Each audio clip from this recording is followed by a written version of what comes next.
नमस्कार दोस्तों, स्वागत है आपका सत्यजीत ब्लॉग्स में। आज हम निकल पड़े हैं एक बेहद पवित्र और खूबसूरत यात्रा पर, विशाखापट्टनम से पवित्र अन्नाभरम मंदिर के दर्शन के लिए।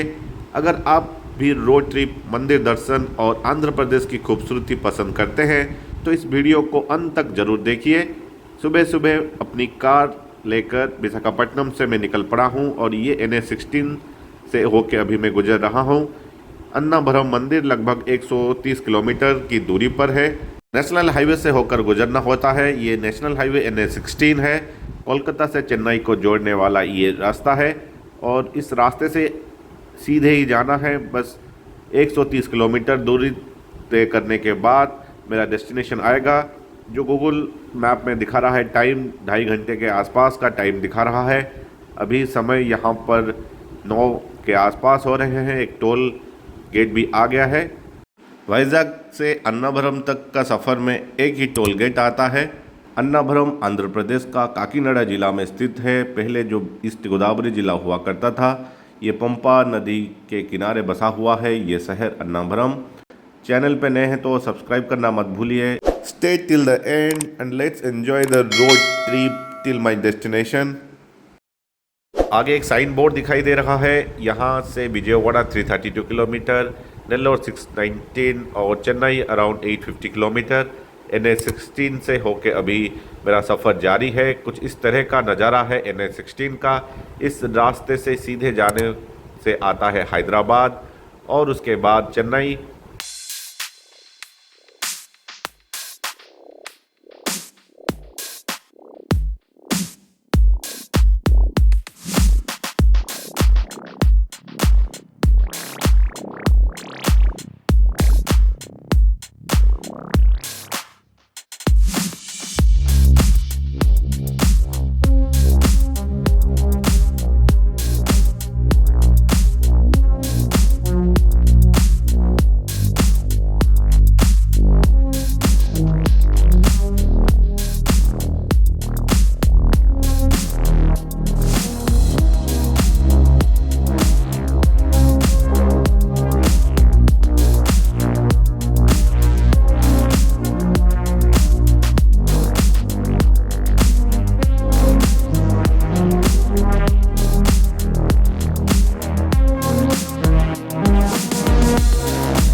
रास्ते में हरियाली, पहाड़ और बीच बीच में छोटे छोटे गांव इस सफ़र को और भी यादगार बना देते हैं। अगर आप अपनी कार से आ रहे हैं तो लगभग 2.5 से 3 घंटे में आराम से आप अन्नाभरम पहुंच सकते हैं। आप अन्नाभरम मंदिर जाने के लिए यहाँ से इस तरह के AC बसेस भी चलते हैं जो आपको अन्नाभरम 2-2.5 घंटे में पहुँचा देती है। आप चाहे तो ट्रेन से अन्नाभरम भी आ सकते हैं। सबसे नज़दीक रेलवे स्टेशन है अन्नाभरम रेलवे स्टेशन। अन्नाभरम रेलवे स्टेशन से मंदिर की दूरी लगभग 2 से 3 किलोमीटर की है। स्टेशन से मंदिर तक पहुंचने के लिए ऑटो, टैक्सी और देवस्थानम के बसेस आसानी से आपको मिल जाती हैं। श्री वीरा वेंकट सत्यनारायण स्वामी देवस्थानम अन्नाभरम। और आखिरकार हम पहुंच चुके हैं अन्नाभरम। यह मंदिर रत्नगिरी पहाड़ी पर स्थित है और भगवान श्री वीरा वेंकट सत्यनारायण स्वामी को समर्पित है। चलिए हमारा सफ़र को जारी रखते हैं। यहाँ NH से राइट की तरफ जाना है। आगे से कुछ इस तरह का राइट टर्न, ये मंदिर के तरफ। यहाँ से मंदिर करीब 5 से 6 किलोमीटर की दूरी पर है। बाय कार मुझे करीब अभी तक 2 घंटा 40 मिनट हो चुका है। बीच में भी हम लोग ब्रेक लिए हुए थे। जैसे मैं बता रहा था, नज़दीक रेलवे स्टेशन है और विशाखापट्टनम से अन्नाभरम के लिए कई सारे ट्रेनें उपलब्ध हैं जो आपको 2 से 3 घंटे के समय में यहाँ पहुँचा देते हैं। हैदराबाद से भी सीधे ट्रेन कनेक्टिविटी मौजूद है और सफ़र लगभग 9 से 10 घंटे का रहता है। जैसे कि विजयवाड़ा, राजमुंद्री, चेन्नई और तिरुपति जैसे प्रमुख शहरों से भी अन्नाभरम के लिए नियमित ट्रेन सेवाएं उपलब्ध हैं। ये मंदिर के आसपास के जो एरिया बना हुआ है, अभी पहाड़ के ऊपर चढ़ना है। रत्नागिरी पहाड़ के ऊपर ये देवस्थानम बसा हुआ है। चाहे तो सीढ़ियाँ भी है, सीढ़ियों से जा सकते हैं। ये मुख्य द्वार है, बहुत ही सुंदर बनाया गया है ये मेन गेट। यहाँ नीचे आपको लेना है टिकट। 4 व्हीलर के लिए यहाँ लगता है 80 रुपीज़। आप ऑनलाइन या कैश में टिकट ले सकते हैं। इसी के साथ मेरा हो गया है टिकट। दोस्तों, अब हम अन्नावरम मंदिर की ओर जाने वाली पहाड़ी सड़क पर चढ़ रहे हैं। यह पूरा रास्ता बेहद खूबसूरत और अच्छी तरह से मेंटेन किया गया है। एक तरफ हरियाली से ढकी पहाड़ियाँ और दूसरी तरफ दूर तक फैला हुआ सुंदर प्राकृतिक दृश्य मन को मोह लेता है।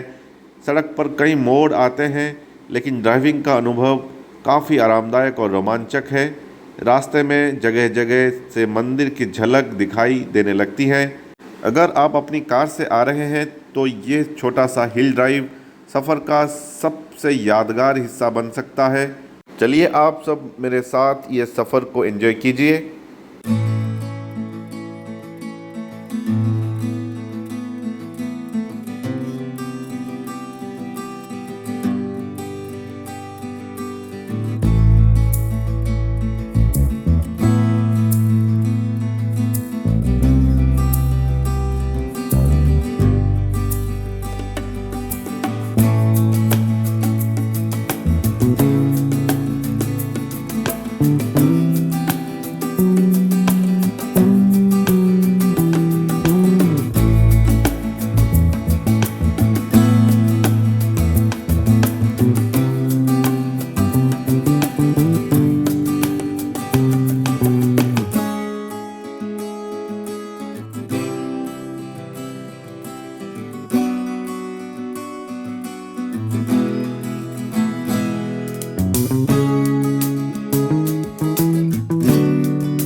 मंदिर के दर्शन का टाइम सुबह 6 बजे से दोपहर के 12 बजे तक और 12:30 से लेकर रात के 9 बजे तक है।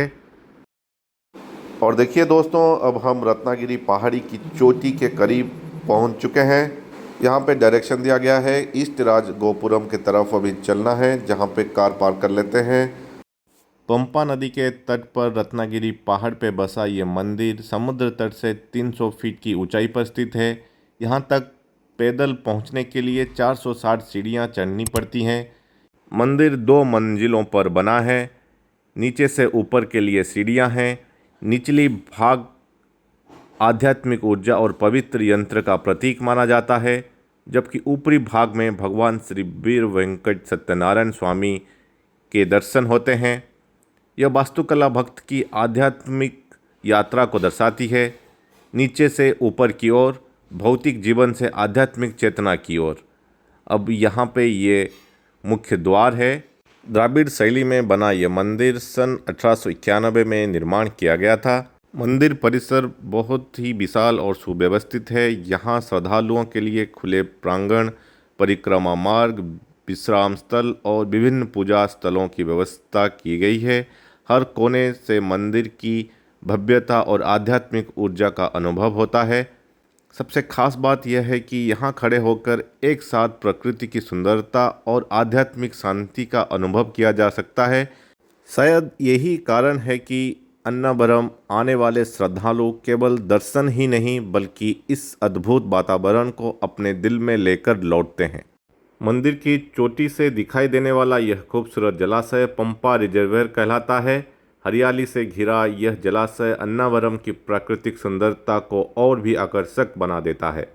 मंदिर परिसर में एक रोचक और ऐतिहासिक संरचना दिखाता हूँ। ये है सनडायल, जिसे सोलर क्लॉक कहा जाता है।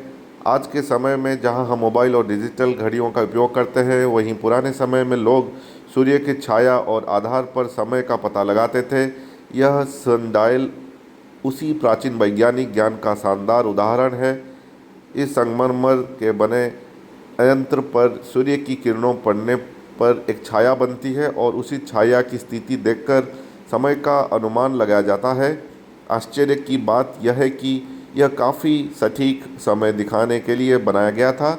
ये सनडायल ज़रूर आप मंदिर परिसर में घूमिएगा और यहाँ से भी बहुत सुंदर नज़ारा आप प्रकृति का देख सकते हैं और फोटोग्राफी भी यहाँ पे आप कर सकते हैं। ये मंदिर प्रांगण में ही है। वैसे तो मंदिर के परिसर में आपको फोटोग्राफी और वीडियोग्राफी करने का अनुमति है, बट मंदिर के अंदर आप मोबाइल या कैमरा ले नहीं जा सकते हैं।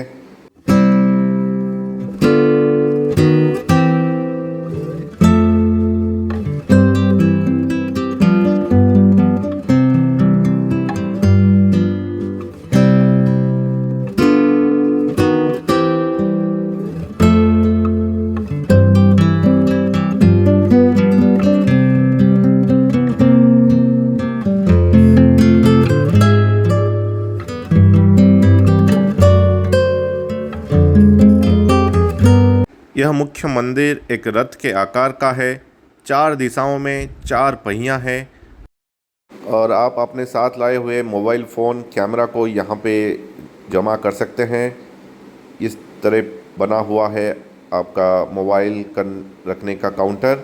यहाँ पे आप 10 रुपीज़ चार्ज करते हैं पर मोबाइल, और यहाँ से आपको मंदिर के अंदर जाने के लिए होती है एंट्री भगवान के गर्भगृह तक, जहाँ आप अपने मोबाइल ले नहीं जा सकते हैं। इसलिए मैं अपना मोबाइल डिपॉजिट कर लिया था, बाद में आके ये वीडियो वगैरह बनाया। दोस्तों, मंदिर के गर्भगृह में विराजमान हैं श्री वीर वेंकट सत्यनारायण स्वामी। लगभग 13 फीट ऊंची यह अद्वितीय मूर्ति त्रिमूर्ति ब्रह्मा विष्णु और महेश की संयुक्त दिव्य शक्ति का प्रतीक मानी जाती है। अन्नभ्रम मंदिर की यही विशेषता इसे भारत के अन्य मंदिरों से अलग पहचान देती है। गर्भगृह के नीचे के भाग को विष्णु के रूप और बीच के भाग को भगवान शिव का रूप में पूजा जाता है। मूल विराट एक ही मूर्ति के रूप में है और त्रिमूर्ति के रूप में पूजा की जाती है। मुख्य मंदिर के सामने कल्याण मंडप है। यहाँ इस कल्याण मंडप में आज भगवान की पूजा की जा रही है। इस मंदिर की विशेषता है कि यहाँ विशाल मंडपों में सैकड़ों परिवार एक साथ बैठकर सामूहिक रूप से व्रतम करते हैं। त्यौहार और विशेष अवसरों पर यहाँ एक समय में लगभग 1500 व्रतम तक आयोजित करने की व्यवस्था की जाती है। दोस्तों, अन्नाभ्रम मंदिर में श्री सत्यनारायण व्रतम अलग अलग श्रेणियों में कराया जाता है। सामान्य सामूहिक व्रतम का शुल्क ₹300 है, जिसमें एक व्यक्ति या दंपति भाग ले सकते हैं और प्रसाद भी प्रदान किया जाता है।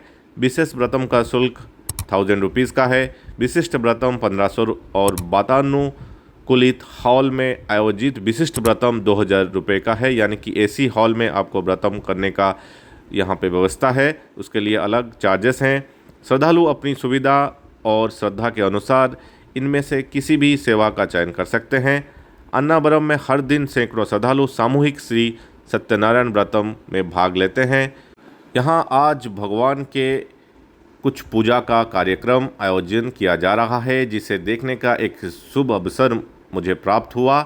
यहाँ पे भगवान की शादी का एक आयोजन किया जा रहा है, जहाँ पर देखिए कितने बड़े बड़े तुलसी का यहाँ पे पत्ते रखे गए हैं। भगवान के लिए माला बनाए जा रहे हैं।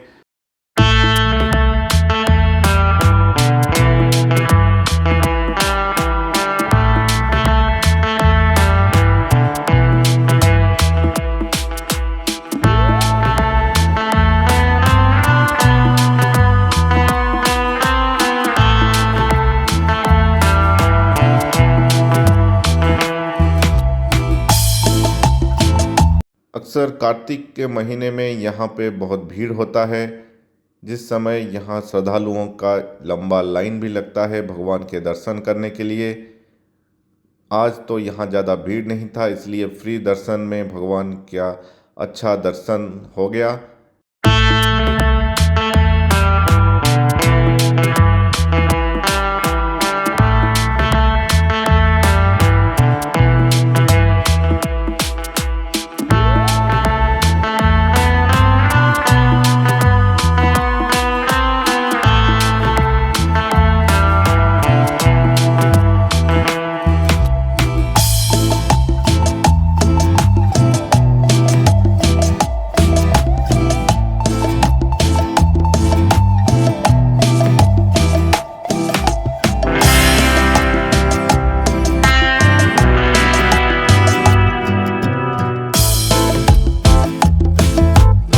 अन्नाभ्रम मंदिर में प्रसाद का यहाँ पे बना है काउंटर, और यहाँ का प्रसाद बहुत ही फेमस है।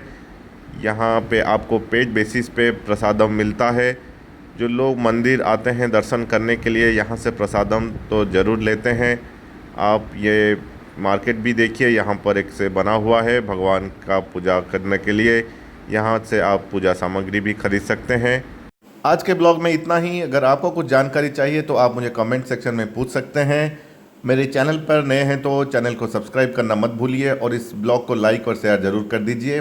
बहुत ही एक अच्छा एक्सपीरियंस रहा मेरा ये मंदिर घूमने का, और एडमिनिस्ट्रेशन के तरफ से यहाँ पर सब कुछ सुव्यवस्थित है। समय मिलता है तो आप ज़रूर ये मंदिर घूमने आ सकते हैं। चलिए आप सबसे विदा लेता हूँ। बस आप सब मेरे चैनल को सब्सक्राइब कर दीजिए और बहुमूल्य समय देने के लिए बहुत बहुत धन्यवाद।